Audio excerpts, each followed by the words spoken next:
What's up, kings and queens? It's your boy Dan from Daft Previews, and I'm here to give you the most comprehensive NBA player prop preview you are going to see. Another day, another dollar. Yesterday was another banger. Over 11 units profit from yesterday's picks. We hit our badass parlay, 3.2 units profit on that play alone. We crushed a lot of our single bets, over 5.8 units profit on those bets. And then even our high value singles, over 2 units profit on that. So it was an amazing day. It actually took us to 100 units profit on the season from every tip that I've given on YouTube so far this NBA season. So absolutely crushing it. April looks amazing. We're only about 5 days in, already 30 something units up. On track to do something marvelous if we can keep things up. So really pleased to see how things are going and to keep running these videos the same way, because if it's making money, why change it, right? So I'll be taking you through my key leans, the plays that I've looked at, the ones that I do like. And by the end of the video, by the time you finish watching it, I should have my final picks in the pinned comment, so you can check that out if you do choose to ride with me. I do encourage you guys to do your own research, though. You can use a tool like Outlier. I've got a free 7-day trial in the video description below, but no pressure. It's all up to you, baby. Now, if this preview sounds interesting, let's go. So we're kicking it off with the Cleveland Cavaliers versus the Los Angeles Lakers. Once again, LeBron James and Anthony Davis are game time decisions in this one. It's a pretty early game, 5 a.m. my time, so I'm not going to be up. Hopefully I'll wake up to some green. Quite a few players that I do like in this game. So the first one I want to start with is one that I've considered taking for quite some time now. I've been kicking myself every time I don't, and it's Jarrett Allen to cover his first quarter points prop of 5.5. So as you can see here, he's covered this now in 9 out of his last 10 games, averaging 6.8 points per game in the first quarter. I really started to consider it over his last 3 games, but then like Donovan Mitchell made his return to the lineup, and I was like, oh, I wonder how that's going to impact Jarrett Allen. And he started to score even more. It's crazy. So I didn't take him against Phoenix. Tough matchup against Nurkic. Apparently not. Scored 8 points in that first quarter. So I know he's up against AD today. The matchup, it's not too bad, though. Jarrett Allen has done it in the past. Check this out. 2 out of his last 3 games, he's covered this first quarter points prop against the Los Angeles Lakers. He's played them once this season, and he did score 6 points in that game, and he played 10 minutes in that first quarter. Over his last 10, he's seeing almost 10 minutes per game in that first quarter. So the opportunities are going to be there. He just needs to make 3 buckets, maybe a couple of free throws. I don't care how he does it, but provided that he does, I don't think it's such a bad play. The line in this one is Lakers -5. And if, Anthony Davis sits, then there's no reason why Jarrett Allen can't absolutely eat. So they do like to get him going early in the game. Overall, he's been scoring quite well as of late. He's averaging 18.6 points per game in his last 10. His line for that's only 16.5. But I do like this first quarter play a lot better. There's better consistency. I mean, they only need 3 buckets, right? So, I don't mind that for Jarrett Allen. The next play is for Darius Garland, actually. And I'm looking at over 6.5 assists for Darius Garland. So, one, the matchup's not too bad. The Lakers allow the assist to point guards on the season, puts them close to middle of the pack. His recent form has been great too. He's covered this line in 8 of his last 10 games. He's hit this in 6 consecutive games. Donovan Mitchell made his return, but Darius Garland has still been able to produce when it comes to creating buckets for his teammates. So I do like that. In terms of head-to-head matchups, he's covered in 2 out of his last 3. He's only played them once this season, and he only had 3 assists in that game. But keeping in mind, he only played 13 minutes in that game. So I'm happy to give him a pass on that. Prior to this, has had a great record against the Los Angeles Lakers. So it's something I don't mind. I'm going to research a little bit further. His potential assists, they are quite up and down, though. So that's one thing I'm a little bit cautious of. At a line at 6.5, I'd like to see at least 11 to 12 potential assists per game. In his last game, he had 11 potential assists, and that's on his lower side. So he's averaging 13.4 potential assists, which is not such a bad sign. I'll be diving into Darius Garland a little bit later on. Who else do I like in this game? I've got a play that I've never considered before. It's Max Struess to go over his turnovers. So I haven't bet on turnovers much this season, but the data looks great. So if you look at his last 10 games, Max Struess has had 2+ turnovers in 8 of his last 10 games. The Lakers, they force 12 turnovers per game. They force almost 2 turnovers to small forwards. I don't know how specific that needs to be, though. I think it's more about the individual player and how many possessions they're going to get. You'd probably assume since Donovan Mitchell returned, Max Strus probably gets less touches, meaning less chances to get turnovers. Mitchell's been back for a few games now, and Strus 6 turnovers in his last 2 games. He had 4 turnovers against Phoenix, played a lot of minutes. There's no blowout predicted for this particular game. Provided he doesn't get in foul trouble, I can see Max Strus getting at least 30 minutes in this game. Gets 30 minutes, you should get pretty close. So in head-to-head matchups, played the Lakers once earlier this season. He had 3 turnovers in that game. And if we want to filter his minutes out, because we think Max is going to play at least 30 minutes, you can see that he's covered 6 of his last 10. So that's not great. So even if he plays less minutes, he probably gets more turnovers because, yeah, that's true. So it's pretty interesting. I've never bet on turnovers before, but the data looks pretty good. I'm going to look to see what other tools are available to maybe help on the turnover prop side of things. But yeah, I think that's an interesting play. It's got great data. If this was like steals, for example, if it was the other way around, and Max Strus had covered this line in 8 of his last 10 games, and he had 3 steals against the Lakers last time, I'll take it straight away. I think that's an excellent prop. So it's just turnovers a little bit different. So that's one thing I'm thinking about. The other play is something that I actually have bet on recently. So I found a lot of the plays that I've bet on recently and the types of props that they have. If I just keep taking them, I'll keep winning, believe it or not. It's pretty crazy. But I'm looking at Rui Hachimura, and I'm looking at his first quarter point prop of 2.5. So I did bet on this not too long ago. He usually hits this in the first minute or two, which is pretty wild. He's covered this in 8 of his last 10 games. Now, he's not a monster in the first quarter. He's playing about 7 to 8 minutes, but he does take at least 2 to 3 shots. I'll double check the shot attempts again, but this has been cashing quite well. Like I said, 8 of his last 10, averaging 4 points per game in his first quarter. In terms of matchup, it's a somewhat difficult matchup for him, so it's going to have to be a spot up 3 for Rui. But yeah, that's one thing that I'm thinking about because that's been hitting quite nicely. A few plays actually that I don't mind here for Evan Mobley. So the first play I want to look through, let's just look through his points prop first. So his line's at 14.5, Mr. Mobley, which appears quite low. He does have a great matchup here. The Lakers allow the 5th most points to power forwards on the season. So Evan Mobley's covered this line in 7 of his last 10. He scored 20 plus in 4 consecutive games now. A lot of that is due to really high field goal percentage. So shot attempts aren't necessarily high. So based on him taking 10.4 shots, 14.5, that line seems just about right. But his percentages over his last few games has been excellent. Does have a good matchup in this one. Rui does not have the height to hang with Evan Mobley. So, yeah, I don't mind that. And in head-to-head matchups, he scored 18 points when these teams last matched up in November. He only took 12 shots, played 36 minutes. Hopefully we can see something similar to that. It all comes down to how well can he shoot the ball. But 14.5 points, I don't mind that for Evan Mobley. I'm also looking at a high-value single play here to take him for 20 points, plus 320, so it's excellent odds. As we know, cashed this in his last 4, had 18 points last time versus the Lakers. So if he can keep shooting the way that he has been shooting, where he shoots over 60% from the field, get a couple of free throws, I don't mind this for Evan Mobley.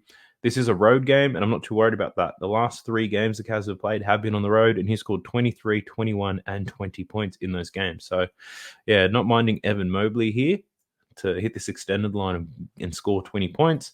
The other play that I'm looking at for him reminds me of the Bam Adebayo play from the other day. Just taking Evan Mobley to make 1 3-pointer. So he's hit this in 5 consecutive games now, 6 of his last 10. On the season, he's only hit this in 14 of 45 games. On the season, though, he's only attempting 1.1 shot attempt per game. So as you can see in this graph down below, these are his shot attempts from 3. What we can see trending upwards, especially over his last 10 games, he's attempting a 3-pointer every single time. In his last 7 games, he's attempting 2 3-pointers in every single game. He's shooting threes at 36%. And I think to get this at plus money for him to just make 1, I don't mind that, to be honest, for Evan Mobley. In his last matchup against the Lakers, he hasn't been taking many, but obviously this is a very recent trend of Evan Mobley to start pulling up. And you can see here, these are his last 10, 1.7 attempts per game. He's shooting them at a 47% clip. So hopefully Evan Mobley can find the bottom of the net. It's a pretty exotic bet, really, to see betting on someone to make 1 3-pointer, but Hey, with a small slate like this, I like to get as many bets out as I possibly can. It's worked for me so far, so why change? So Evan Mobley to make a 3-pointer. If I can get it at great odds, it's definitely something that I'm considering taking. But I do like his points line as well. He's just been shooting the ball very, very well at the moment. Other things, so LeBron James and AD, there's nothing that I like about their props. Cleveland, pretty good defensively. LeBron does have a good matchup, though. Like, the small forward, who's going to defend LeBron James? Max Struess? Like, LeBron James should have an easy matchup in this, but he has struggled against Cleveland in the past. So I'm a little bit hesitant to take it. He's been passing the ball really well, but he's struggled passing against the Cavs in the past. So, yeah, I'm not really going to spend any time looking into AD and LeBron. Even D'Lo, don't like D'Lo's lines in this. So, but Struess, Jared Allen, Garland, Rui, Evan Mobley, still a lot of players. We'll be able to get some bets on this game for sure. The next game is the Detroit Pistons versus the Brooklyn Nets. So you know how it is. Detroit's playing. I'm looking at Cade Cunningham.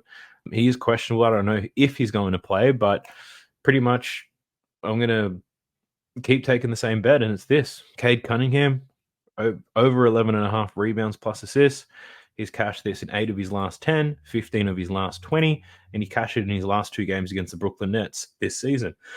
14 and 16 rebounds plus assists. When it comes to matchup, yeah, it's a tough matchup on paper, but look, Cade Cunningham, he's got it done against him in the past. So this is just a bet that one of my old faithfuls, you could say, that if this is on the slate, unless he's got the worst matchup in basketball, then I probably wouldn't take it. But look, his usage rate is crazy. It's definitely something I'm considering every time he laces them up. But again, we don't know if he's going to play. The other play that I'm considering taking is around his points prop, but I'm not going to take 24.5. All I'm going to take, if Cade Cunningham plays, I'll probably take this extended line here of 29.5. That way we're only outlying half a unit. He's cashed this in his last 3 games. Hasn't played for about 4 or 5 days. So hopefully that knee of his is all good. He has covered this line of 30 points in his last 2 games against the Brooklyn Nets as well. So last 2 games against Brooklyn have been great on points, rebounds, and assists.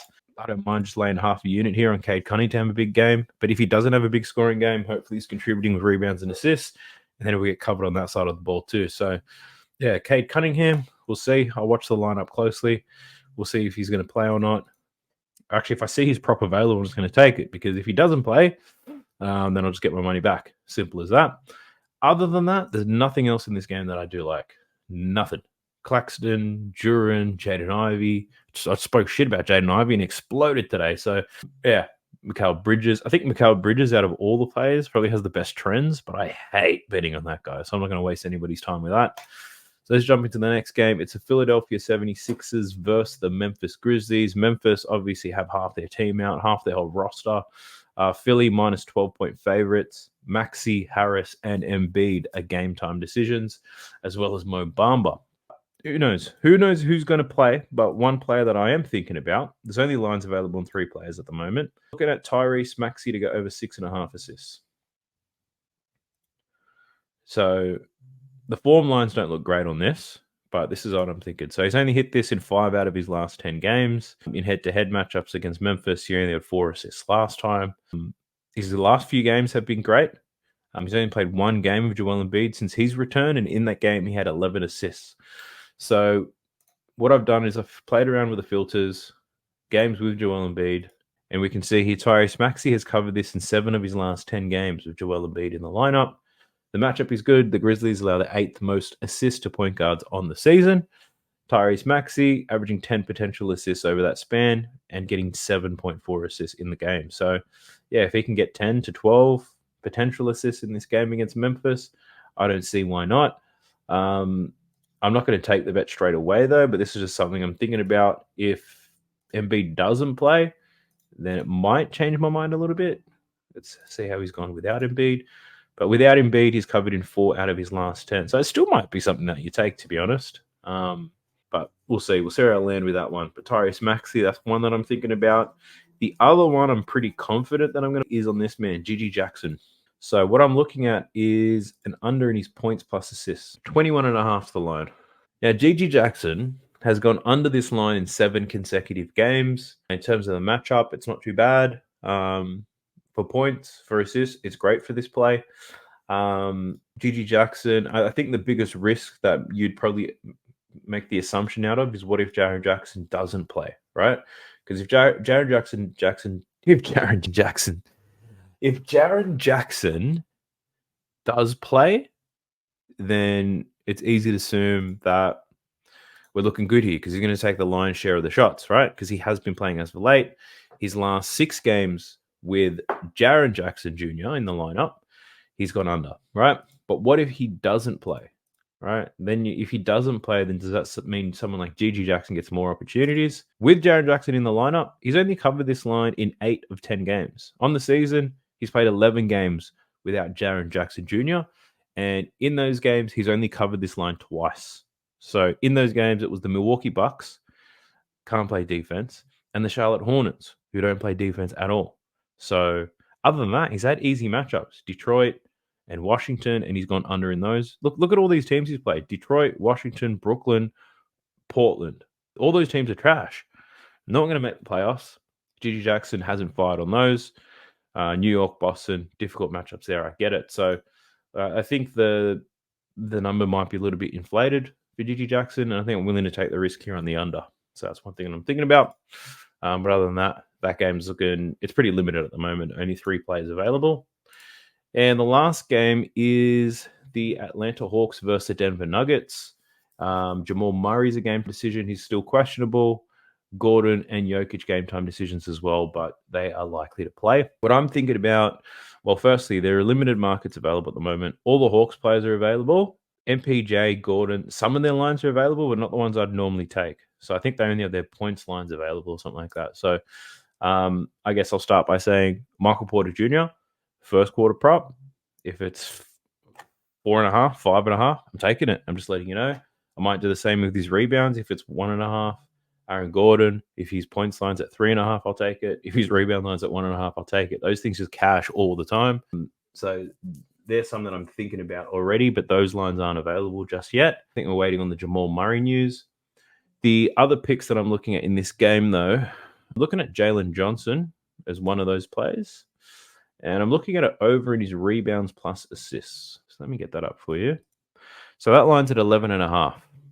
So Jaylen Johnson, he's covered this in only 5 of his last 10 games. So that's not overly impressive. He does have an excellent matchup, though. The Nuggets, they do allow the 6th most rebounds and the 9th most assists to power forwards on the season. His last 2 games were excellent. 14 boards, 11 assists against Detroit, 16 rebounds, 4 assists against the Dallas Mavericks. And in head-to-head matchups, he's hit this in 1 of 2. So not overly impressive, but his last matchup against Denver, he only played 16 minutes. In his last 10 games, he's seeing at least 32 minutes. His last 2 games, 36 plus minutes. So, yeah, I don't hate this. He does go hot and cold quite often, though. But in a matchup like this, I don't think it's too bad. I wouldn't normally take a bet like this, but maybe limited market's getting to me. But again, I'll dive into it a little bit further, expanding my reach, giving myself a wider pool of players to choose from. But yeah, I don't hate this. So it's one of the players I'm leaning on the over, but I'll dive into that a little bit further. The next player that I'm looking at is Murray. Now, a lot of people have been betting DeJounte Murray and absolutely failing, getting it wrong. But he'd making bets on Jamal Murray because of his play style and his high usage rate, and they've been flat out getting cooked. And that's because sometimes Bogdanovic takes over, Murray does fuck all those types of things. But the only player that I'm thinking of taking here for DeJounte Murray is his 3-pointer prop. Never thought I'd ever say this, but check this out. His line's at 2.5. He's covered this in 7 out of his last 10 games. He's taking 9.7 3-point attempts per game in his last 10, although that average is lifted because he took 19 attempts against the Boston Celtics. He's shooting 35% from the field, which isn't great. So for this game, you can probably expect to see 8 to 9. All right, 8 to 9 3-point attempts. And at his percentage, it looks like he'll make 3, right? Which is why the line's set at 2.5. I'm willing to dance on the over here. In head-to-head matchups, he's covered it in consecutive games against the Denver Nuggets. In those games, only averaging 7.7 attempts, shooting a slightly higher percentage, making 4, 3, and 3. What I also like about this is a road game. Check this out. On the road, DeJounte Murray is averaging 3.8 3-pointers made in his last 10 games, covering 8 of his last 10 in those games. So this doesn't include that Boston game where he was just chucking up everything. On the road, 9.8 attempts per game. So he's definitely shooting the ball a little bit more on the road. He's also shooting a slightly higher percentage, 39%. He's connecting on more threes. So for 2.5, I definitely like it. I wouldn't ladder this. I'll just take the 2.5 as it is. But I'm going to dive in a little bit further into that one, but it's one that I'm pretty confident I will take. And then the last player that I'm considering is my man Clint Capella. So he's up against Nikola Jokic in this one, but I've got 2 different picks that I like for Clint Capella. The first one is over 2.5 first quarter points for Clint Capella. He's covered this in 6 out of his last 10 games. Denver, pretty good defensively, great at defending point guards, great at defending shooting guards, great at defending small forwards, pretty bad at defending power forwards and centers. So the interior is where Denver are a little bit weak. Clint Capella has one of the higher field goal percentages in the league when it comes to shooting in the paint. He's hit this in 6 of his last 10 in head-to-head matchups. He's hit it in 3 consecutive games, averaging 6 points a game against Denver. And he managed to do this in limited minutes. So these can be just quick putbacks or dump-offs or lobs, right? That's how Clint Capella scores. Jokic, I don't believe he's going to be locked in defensively straight off the bat from the start of the game. So I don't mind this for Clint Capella. I might even consider taking him for 5 points in the first quarter as well. Might sprinkle a little bit on that because you just never know. The other play that I do like for Clint Capella is over in points. So his line's at 10.5. He's hit this in 7 of his last 10. I spoke about the matchup. He's got an excellent matchup here. He's playing 27 minutes a night. He's attempting 8.8 shots per game, shooting 58% from the field. In head-to-head matchups, 3 games against the Nuggets, averaging 12.6 points per game. He's covered this in 3 straight. In those games, averaging 10.3 attempts and only shooting 51% from the field. So he didn't shoot very well. But in his last 10, he's shooting a higher field goal percentage at 58%. His attempts are slightly down, but he's got a great matchup here. So I do like Clint Capella to cover this 10.5. The Atlanta Hawks, they can get thumped by 30. It doesn't matter. Clint Capella will get a lot of his work done early. If you're sweating this midway to the 4th, chances are he's not going to hit because I don't think he takes any shots in the last 5 to 8 minutes of a game. DeJounte Murray and Bogdanovic will take all of those. But yeah, that's what I'm considering taking for Clint Capella. Now, because it's a relatively small slate of games with limited markets and a lot of things that I'm not willing to play, I thought I'd take the opportunity just to take you through the bet tracker to talk about how things are going.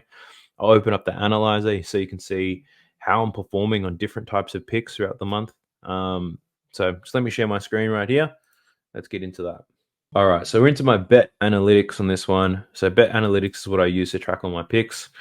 What we can see is now for the season, 102.7 units profit, which is pretty juicy. We're killing it. We had a really rough patch here. I think this is January, but everything's been going strength to strength.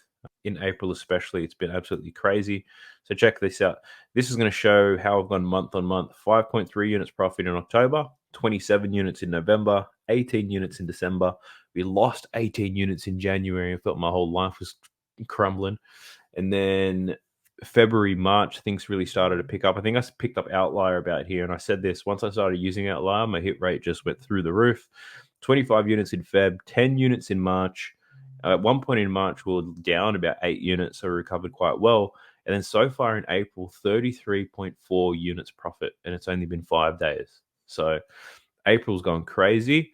What I want to do is open up the analyzer for April so you can see the different types of bets that I've been playing and how much I guess I've been winning and what my win rate has been. So if I filter this just for April and we jump into the analyzer, filter it. Firstly, this, because I track every single bet that I make, it lets me know, depending on what the odds are, how much profit am I making. So a lot of the single bets, the props, they'd sit in this region here in terms of odds. So that's less than plus money. The plays that I take, which are plus money, depending on the odds, probably aren't the most profitable for me. These plays here would probably be high value singles and the BAPs or the parlays. That's what those are. And that would be a high value single as well. So that's pretty interesting. If we look at the categories though, check this out. So what this gives me a breakdown of is the different types of bets that I'm playing. So out of the 90 bets that I've made in April, we can see 65.6% of the bets I place are just single bets on props, which I think the more of these, the better you can manage your risk, which I think is very important. Where's my parlay one? Here it is. So this green box here, 5.6% of my bets that I play are parlays or multis. Well, that's what we call them here in Australia.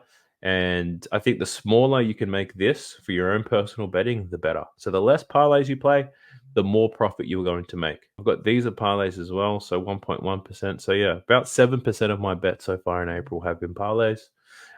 This blue box is high value singles. So they're all single bets as well. Smaller unit stakes, more risk. I don't mind playing those at all. But yeah, the more single props that you can take, the better protection you're going to have for your bankroll. So, and I think that's one reason that's really driving an improvement in my betting. But if we go profit, so I've got profit per category. So we know we're 33 units in profit so far in April. High value singles, 5.5 units profit. Player props, 25 units profit. And multis or parlays, 4.4 units profit. These are same game parlays. I don't play too many of those. The ones I have played, I haven't won. Going a little bit deeper. So this last column, this last table down below, it gives us a breakdown of. Let me move myself away. There we go. All right, now you can see the categories. So high value singles, 24 of those have placed this month. We've hit 8 of them. That's a 33% hit rate, but that's returned a unit profit of 5.5 units. In terms of player props, I played 59 of them, 38 wins, 21 losses, which is a 64.4% success rate, 25 units profit. Multis or parlays, I've played 5 of those, obviously 1 BAP a day. We've hit 2, lost 3, 4.4 units profit. So obviously those are at about plus 300, plus 400. So I guess the staking method is definitely working. And these are same game parlays. I've only played 2 of those. They haven't worked for me. So I think it's quite obvious not to play them. And I have been playing them a lot less. What I wanted to show you as well is let's do the same exercise, but we'll do it for January. So January got absolutely rinsed, right? 18 units. And you can see what my betting behavior was back then. All right. 158 bets, 18.2 units profit. It was absolutely terrible. The longer the month went, it just got worse and worse for me. So jumping into the analyzer, into the category, what do we see? So looking at this graph, right? Only 57% of my total bets were player props, so single bets. As you can see, I've got some high value singles, but there's a lot of that's the same game parlay, 22% there. Didn't play too many parlays on their own, only played 4 of them, and these are same game parlays as well. So a lot of same game parlays I was playing in January, and it was absolutely smashing me. If we go into the profit by category, I was actually getting thrashed on player props anyway. 20 units down. I was really just losing on all. There's only high value singles that was really driving any profit, 8.4 units profit. And you can see it here. My hit rate was just terrible. So I think the biggest sign here is on player props, 42 and 48. I went in January, 46.6% hit rate on those. And I think it was after this month is when I made the switch to outlier. Switch to outlier, then everything has been excellent since then. It's honestly crazy. So I'm not lying when I say that outlier has been the most helpful tool. It's not like it's the only place you can source your data from, but I like the way that it presents the information to me makes it so much easier to find winning players. So, but yeah, quite interesting and crazy because at one point in January, I thought if this keeps going, I'm going to have to quit because every day I was putting up content for YouTube, and then I was just getting absolutely rinsed anyway. So it was a pretty painful month, but we bounced back amazingly. 102 units profit. It's excellent. The season is not done. 33 units profit already in April. Hopefully we can finish the month on like 50 units, which is pretty crazy. Especially it's crazy given that I'm not a professional, right? I'm not a professional with this, and I'll never claim to be. I don't think I'm better than anybody else that does this, but I'm really pleased with not only the success of the channel. The channel's been growing amazingly well. Driving a lot of profit on the bets, and the transparency of the bets is great. So I'm not only just giving you bets and seeing how it lands. I'm showing you the reasoning behind the bet. I'm showing you how I find the bet. I'm showing you how I determine whether to take the bet. Recording all of that on YouTube. Then I'm placing the picks with unit recommendations and tracking the performance of every single one. So I just really love, for me, I'm proud that I've been consistent and I can be transparent about the whole process. And then, 102 units profit it's there for everybody to see, and that can't be dismissed. And then what I'm most pleased about is I'm doing this all for free. There are thousands. There's so many people there charging money for a service to give you picks. And when they give you picks, they're probably not going to give you an explanation. They're probably not going to track their own performance, right? And you could be potentially paying people for a service like that. I think that's fucking crazy. So hopefully you guys appreciate all the effort, all the work that goes into this. Well, not hopefully, I already know you guys do, right? Subs are growing. We're almost at 6,000. We're getting about 100 to 200 likes on every single video. There's a lot of comments, a lot of nice things are being said. So you guys have been great. We're absolutely killing it. I'm really looking forward to the next month or two. I've got a week off of work in May, so I'm actually going to be streaming the games probably every single day. So I think that's pretty exciting. Pretty keen for that. Do watch parties every single day, create some more content perhaps, but we'll see how we go. It's a pretty ugly slate, I'm not going to lie, but I think I give out more picks on a daily basis than anybody else that you can find. Well, anyone that I've found. Most people give out 2, 3, 4 picks max, and I'm doing on average at least 10 to 15 picks per day. So hopefully you guys are enjoying it. Let me know in the comment section if there's anything else you would like to see, but I'll catch you guys in the next one. You be safe out there. Peace up to the channel cause your boy's getting busy. Coming to you live from the west side of Sydney. We've got the free picks and the juice on the daily. It's all free, you don't even have to pay me.